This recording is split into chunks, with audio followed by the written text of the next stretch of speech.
تو جو 15 کا دن تھا وہ ہمارے دوسرے امام حسن مجتبی علیہ السلام کی ولادت باسعادت کا دن تھا۔ تو ہم دعا کرتے ہیں خدا اس عظیم کریم امام کے صدقے میں ہمیں ماہ مبارک رمضان کی رحمت برکت نصیب فرمائے۔ دوست بزرگوں، بہت فضائل ہیں مولا حسن علیہ السلام کے، میرا دل چاہتا ہے تھوڑا سا تذکرہ اپنے اس کریم امام کا بھی کیا جائے۔ کائنات عالم کے اندر مولا حسن علیہ السلام واحد وہ ہستی ہیں اللہ نے جن کے باپ کو بھی معصوم بنایا، ماں کو بھی معصومہ بنایا۔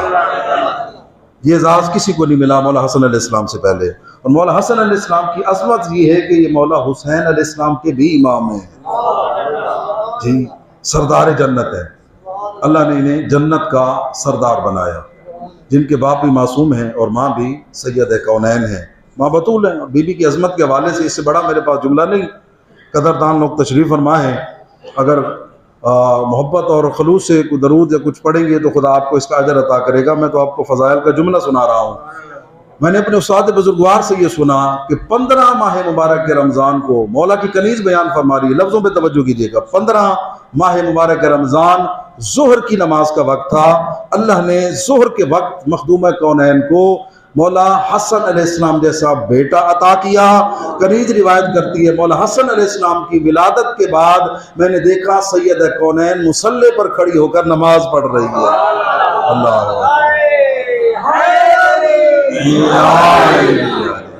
اللہ نے، اور جب لفظ ولادت استعمال کیا جاتا ہے تو یہ ولادت ہم جیسے گناہ گاروں کی ولادت نہیں ہے، ایک لفظ ہے جو حدیثوں کے اندر بھی استعمال ہوا ہے کہ اللہ نے انہیں بھیجا ہے، ان کا آنا ایک اور شان ہے، جس انداز سے آتے ہیں، جس طرح پھر سجدے میں سر رکھتے ہیں اور جس طرح اس کی وحدانیت کی گواہی دیتے ہیں، وہ ایک اپنا انداز ہے۔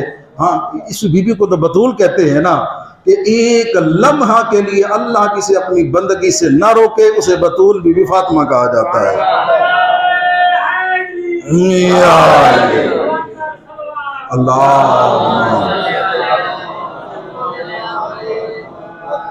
اللہ نے ہمیں ایسا امام عطا فرمایا، اللہ نے ہمیں ایسے کریم خانوادے کی محبت عطا فرمائی۔ جی کیا شان ہے اس پاک بی بی کی کہ جن کے ہاں مولا حسن علیہ السلام جیسا بیٹا دنیا میں آتا ہے اور تھوڑی دیر کے بعد ماں مصلی پر کھڑی ہو کر اللہ کی بندگی کرتی ہے۔ جی مصلی عبادت سے نہیں روکتا، دین عبادت سے نہیں روکتا۔ اس ہستی ایسے عظیم گھرانے کی، پاکیزہ طیب اور طاہر گھرانے کی اللہ نے ہمیں محبت عطا فرمائی۔ امام حسن علیہ السلام کے بڑے فضائل ہیں۔ یہ وہ ہستی ہیں کہ ڈائریکٹ جنہیں اپنے نانا، جنہیں اپنی ماں، جنہیں اپنے بابا سے کسب فیض کا موقع ملا ہے، بڑے فضائل ہیں۔ پاک پیغمبر نے اپنی زبان چسائی ہے، لعاب رسالت غذا ہے امام حسن علیہ السلام کی، اور لعاب رسالت چوس کر مولا حسین علیہ السلام بھی جوان ہوئے، اور اسی طرح اذان و اقامت بھی، عقیقہ فرمایا۔ یہ پیغمبر نے سنت ہے جو ہم عقیقہ کرتے ہیں، سب سے پہلے مولا نے، نبی پاک نے مولا حسن علیہ السلام کا 7ویں دن عقیقہ فرمایا تھا۔ اور اس کے بعد ان کی بڑی عظمت ہے، جوانان جنت کے سردار ہیں۔ مولا حسن اور مولا حسین کے اکثر فضائل مشترک ہے، بلکہ میں نے خود پڑھا ہے دمت الثاقبہ میں کہ ایک دن دونوں بھائی آئے، اے مادر گرامی، ہم آپ کی اولاد ہے، آپ بھائی حسن سے زیادہ محبت کرتی ہیں یا مجھ سے کرتی ہیں؟ کہا بچے مجھے دونوں پیارے ہو، نہیں کچھ تو فرق ہوگا۔ کہا نہیں بیٹا برابر محبت ہے۔ کیسے پتہ چلے؟ یہ ہار کو لے جاؤ، اس کو زمین پر گراؤ، جس کے دانے زیادہ ہوں گے اس سے محبت زیادہ ہوگی۔ اب اس موتیوں کے ہار میں 5 دانے تھے، سیدہ نے ہار کو نیچے گرایا، مولا حسن بھی دوڑے، مولا حسین بھی دوڑے، 2 دانے اٹھائے، تیسرا دانہ اٹھانا چاہتے تھے، اللہ نے سید الملائکہ سے کہا جاؤ جا کر ایک دانے کے 2 حصے کر دو، تاکہ مولا حسن اور حسین کی محبت میں ذرا برابر بھی فرق نہ آنے پائے۔ اگر جنت سے لباس آئے ہیں تو دونوں کے، سید شباب اہل جنت ہے تو دونوں، اگر نبی پاک کے کندھوں پر سواری کی ہے تو دونوں نے۔ جی اسی طرح فضائل ان کے مشترک ہیں، اللہ نے ہمیں ایسے عظیم گھرانے کی محبت عطا فرمائی۔ اور اسی طرح اکثر و بیشتر ممبر پر جب خطبے دیتے تھے تو کبھی مولا حسن گود میں ہوتے، کبھی امام حسین علیہ السلام کا تعارف فرماتے۔ تو آئیے، میرا دل چاہتا ہے کہ امام حسن علیہ السلام کا مقام ائمہ کی نگاہ میں کیا تھا، ہمارے باقی ائمہ کتنی عظمت کی نگاہ سے دیکھتے تھے۔ اگر آپ اجازت دیں تو میں وقت مختصر ہے، امام علی زین العابدین علیہ الصلوۃ والسلام سے سوال کیا گیا، مولا یہ فرمائیں کہ آپ کے دادا ہیں نا امام زین العابدین علیہ السلام کے، یہ بتائیں کہ ان کی کیا عظمت ہے۔ اب ذہن میں رکھیے کہ معصوم ہستی ایک معصوم کی شان بیان کر رہی ہے۔ مولا فرماتے ہیں عبادت کے وقت میرے دادا سب سے زیادہ عبادت کرنے والے تھے، اور حج کے وقت آپ کے علم میں ہونا چاہیے کہ ہمارے دوسرے امام علیہ السلام نے 25 حج پیدل کیے ہیں۔ کتنے حج؟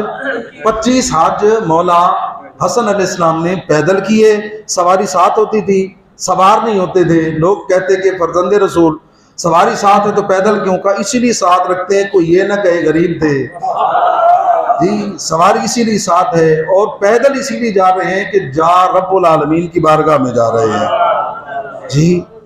اور موت کو یاد کر کے بڑا گریہ فرماتے تھے، کیا کرتے تھے؟ روتے تھے کہ میرا اللہ اس وقت میں کیسے تیری بارگاہ میں حاضر ہوں گا جب میرا نام اعمال ہوگا اور تیری بارگاہ ہوگی۔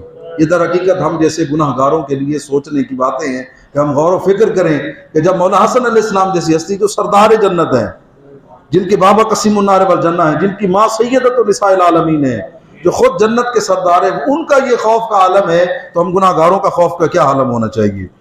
اور اس کے بعد نماز کے لیے کھڑے ہوتے، وضو فرماتے تو مولا کا رنگ تبدیل ہو جاتا، چہرہ زرد ہو جاتا، کانپنے لگتے۔ اصحاب پوچھتے مولا وجہ کیا ہے؟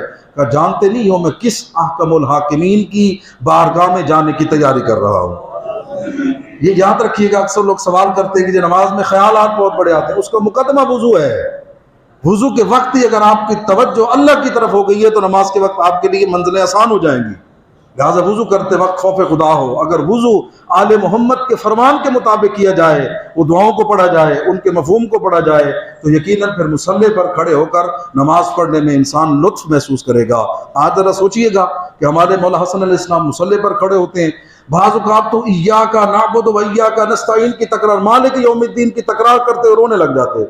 بعد میں صاحب پوچھتے مولا وجہ کیا ہے؟ فرمایا مالک یوم الدین، یعنی اللہ قیامت کے دن کا مالک ہے، ہم کیسے اس کی بارگاہ میں کھڑے ہو کر حساب پیش کریں گے؟ میرے دوستو بزرگوں، اتنا آسان مرحلہ نہیں جس کو ہم نے سمجھا ہوا ہے، بہت مشکل مراحل ہیں۔ یہ ہستیاں رو رہی ہیں، ہمیں متوجہ کر رہی ہیں، راہ خدا میں خرچ کرنے کا بڑا اجر اور ثواب ہے، اور اتنا بڑا اجر اور ثواب ہے۔ اسی کے ساتھ متصل کر دوں چھٹے امام، امام جعفر صادق علیہ السلام، امالی شیخ صدوق، اس کی جلد نمبر 1 صفحہ نمبر 244 پر مولا صادق علیہ السلام کا فرمان امام حسن علیہ السلام کی شان میں موجود ہے۔ مولا فرماتے ہیں کہ بے شک ہمارے جد امام حسن ابن علی علیہ السلام اپنے زمانہ کے سب سے زیادہ عبادت گزار تھے، اور سب سے زیادہ حج پیدل فرماتے تھے، ننگے پاؤں چلتے تھے، موت کو یاد کرتے تھے، قبر کو یاد کر کے رکتے تھے، حشر و نشر یعنی قیامت سے قبر سے اٹھائے جانے کو یاد کر کے گریہ فرماتے تھے، پل صراط کو یاد کرتے تو رونے لگتے، اور اس کے بعد جب اللہ کی بارگاہ میں اعمال پیش ہونے کی بات کو یاد کرتے تو ایسے روتے۔ امام صادق فرما رہے ہیں ہمارے جد مولا حسن اتنا روتے روتے ہوش ہو جاتے کہ میں حسن ابن علی تیری بارگاہ میں کھڑا کیسے حساب و کتاب تیری کا حساب کیسے دوں گا؟ میرے بزرگوں، ان ہستیوں نے ہمیں اللہ کی طرف رجوع کا درس دیا ہے۔ ابو دردا بھی ایک کسی کی آواز کو سنتا ہے، رات کا وقت ہے، دوڑ کر جاتا ہے، دیکھا کون ہے؟ مولا علی علیہ السلام ہے، عبادت کر رہے ہیں، اللہ آخرت پر زیادہ ہے، علی کے پاس کچھ نہیں ہے۔ اتنا روئے، مولا علی روتے بے ہوش ہو گئے۔ یہ ہستیاں خوف خدا میں رونے کی وجہ سے اکثر بے ہوش ہو جاتی تھی۔ ابو دردا نے ہاتھ پاؤں لگائے، مولا علی کا جسم ٹھنڈا ہے، ایسا لگتا ہے کہ بدن کے اندر ہے ہی نہیں۔ فوراً گھر آیا، دستک دی، سیدہ مصلی پر تھی نا۔ وہ ہستی ہے کہ جن کے بارے میں مولا علی کہتے ہیں کہ یا رسول اللہ، عبادت کا لطف تو آتا تھا لیکن سیدہ کے ساتھ شادی کے بعد مجھے عبادت کی معراج ہو گئی ہے۔ ایسی عارف عاشق خدا ہے مولا حسین کی مادر گرامی، مصلی عبادت پر کھڑی ہیں۔ دستک کوئی پوچھا کون؟ اے پاک بی بی، آپ کے نانا آپ کے بابا کا صحابی ہوں، کیوں آئے ہو؟ علی ولی حیدر کرار کی روح پرواز کر گئی، کیا دیکھا کیا سنا؟ الفاظ فرمایا کہا چلا جا اپنے گھر، تو نے آج دیکھا ہے علی ہر رات اسی طرح اللہ کی بندگی کرتے ہیں۔ ایسے عارف خدا، عاشق خدا ہستیوں کے ہم ماننے والے ہیں جنہوں نے ہمیں خدا سے قریب کیا۔ آل محمد کی سیرت کا خلاصہ یہ ہے کہ یہ ہستیاں ہمیں اللہ اور دین کے قریب کرنے کے لیے آئی۔ بے ہوش ہو جاتے، نماز کے لیے کھڑے ہوتے، تو جسم لرزنے لگتا، جہنم سے پناہ طلب کرتے جہاں ذکر آتا یا ایھا الذین آمنو، جب یہ آیت پڑھی جاتی مولا حسن علیہ السلام فرماتے لبیک اللہم لبیک، میرے اللہ تو نے اپنے بندے کو پکارا ہے، تیرا بندہ تیرے لیے حاضر ہے۔ تو مومنین انہی لفظوں پر یا ایھا الذین آمنو کتب علیکم الصیام، ایمان والو روزے تم پر فرض ہیں۔ کیا ہی مزہ ہوتا، ابھی بھی کسی نے لبیک نہیں کہا، سن کر کل ہی لبیک کہہ دیں۔ میرا اللہ جس طرح میرے مولا حسن نے یہ آیت کے لفظ سن کر لبیک کیا کہا تھا، میں غلام حسن بھی لبیک کہتا ہوں۔ جتنے دن رہ گئے ہیں تیری بندگی پریشان تو نہیں ہو رہے آپ حضرات؟ تیری بندگی کے لیے میرا سب کچھ حاضر ہے، کیونکہ ہم نے وہی کرنا ہے جس طرح یہ 14 تیری عبادت اور بندگی کیا کرتے تھے۔ ہاں یا ایھا الذین آمنو کا لفظ پڑھتے مولا کہتے لبیک اللہم لبیک، میرا اللہ تو نے اپنے بندے سے خطاب کیا ہے، تیرا بندہ تیرے حکم پر لبیک کہہ رہا ہے۔ اور اس کے بعد دعا کرتے، عبادت کرتے، راہ خدا میں اتنا خرچ کرتے تھے میرے دوستو بزرگوں۔ مسجد سے بات چلی ہے، اسی پر بات کو ختم کر دوں۔ پوری زندگی کے اندر مولا علیہ السلام نے 2 مرتبہ اپنا مال اللہ کی راہ میں خرچ کیا تھا۔ کتنی مرتبہ؟ 2000، 2 لاکھ نہیں، ساری اپنی دولت اللہ کی راہ میں خرچ کر دی تھی، اور کئی مرتبہ آدھے سے زیادہ مال خرچ کر دیا تھا۔ بلکہ ہر سال ایک دن امام فرماتے آؤ جو کچھ زہرا کے لال کے گھر میں ہے آ کر لے جاؤ۔ آل محمد نے اللہ کی راہ میں خرچ کرنے کا ہمیں حوصلہ دیا، درس دیا۔ مولانا حسن علیہ السلام مسجد میں کیسے آتے تھے؟ مسجد میں بیٹھے ہیں، آج تو ہماری شان نرالی ہے کیونکہ معرفت کا فقدان ہے، ہم معذرت کے ساتھ مسجد میں داخل ہوتے ہیں، ہمارا انداز اور ہے، آل محمد کا انداز اور ہے۔ آئیے ذرا غور فرمائیں، تاکہ خدا یہ اللہ کا گھر ہے۔ اکثر و بیشتر موبائلوں کی بیل ہی بند نہیں ہوتی، مولوی بیچارہ متولی کوئی بندہ کہہ دے واسمہ ایسا مسیح میں نے ایسا کو رکے دیں، کیوں بیل بند نہیں ہوتی؟ تھانے چلے جائیں، سب سے پہلے وہی بندہ موبائل کی بند کرے گا۔ عدالت ہے تو سب سے پہلے دوسروں کو بھی کہے گا صحیح جج صاحب کو لائے کھڑے ذرا بیل تو بند کروا۔ ایک جج کا، ایک افسر کا خیال ہے جو احکم الحاکمین ہے، جس کی بارگاہ میں علی و نبی پاک ہستیاں لرزتی ہوئے نظر آتے ہیں، اس کی بارگاہ میں کوئی خوف ہی نہیں آتا۔ وہاں کر ہمارے دل نہیں کانپتے ہیں، وہاں ہمارے جگر کو کچھ نہیں ہوتا، ہم کس کی بارگاہ میں جا رہے ہیں؟ آئیے مولا حسن کا فرمان آپ کو سناتا ہوں اور آپ کی زحمتوں کو تمام کرتا ہوں۔ مولا صادق فرماتے ہیں کہ ہمارے جد مولا حسن علیہ السلام جب مسجد پر جاتے نا تو ایک کونے میں کھڑے ہو کر کیا کہتے؟ الہی ضیفک ببابک، میرا اللہ تیرا مہمان تیرے دروازے پر آیا ہے۔ اللہ اکبر، اللہ اکبر، اللہم ہاں لفظ چھوڑ گیا ہوں۔ مولا صادق فرماتے ہیں کہ پہلے استغفار کرتے مسجد سے باہر کھڑے ہو کر۔ ہم تو داخل ہوتے ہیں بعض اوقات سے اے کوئی نہیں، او کوئی نہیں، یہ ہوا وہ نہیں ہوا۔ نہ میرے دوستو بزرگوں، آل محمد کی سیرت سے سیکھیں۔ اب کس کی بارگاہ میں؟ ایک ہی صف میں کھڑے ہو گئے محمود و ایاز، نہ کوئی بندہ رہا نہ کوئی بندہ نواز، بندہ و صاحب محتاج و غنی ایک ہوئے، تیری سرکار میں پہنچے تو سبھی ایک ہوئے۔ جی مسجد کی صف کے اندر شاہ بھی برابر ہے، گدا بھی برابر ہے، اس کا مقام بلند ہے جس کی نماز کو خدا قبول کر لیتا ہے۔ جی یہ بندگی کی عاجزی کی بارگاہ ہے۔ مولا حسن علیہ السلام کی سیرت مسجد کے کونے میں باہر کھڑے ہو کر استغفار کرتے ہو، میرا اللہ میں معافی چاہتا ہوں۔ ہمیں سکھا رہے ہیں نا، یہ تو معصوم ہستیاں ہیں۔ وہ معصوم ہستی جس کی ولادت پر اس کی ماں بعد میں نماز پڑھتی ہے، ان کی عصمت کا کون اندازہ لگا سکتا ہے؟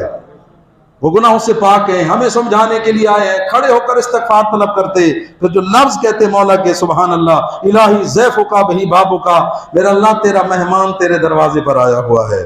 قد اتاک المسیح، ایک گناہگار تیری بارگاہ میں حاضر ہونا چاہتا ہے، فتجاوز عن قبیح ما عندی بہ جمیل ما عندک یا کریم، میرا اللہ تیرا مہمان تیرے دروازے پر کھڑا ہوا ہے اور جو اچھائیاں ہیں تیرے پاس مجھے عطا کر دے، اسی لیے کہ تو سب سے بڑا عطا کرنے والا ہے۔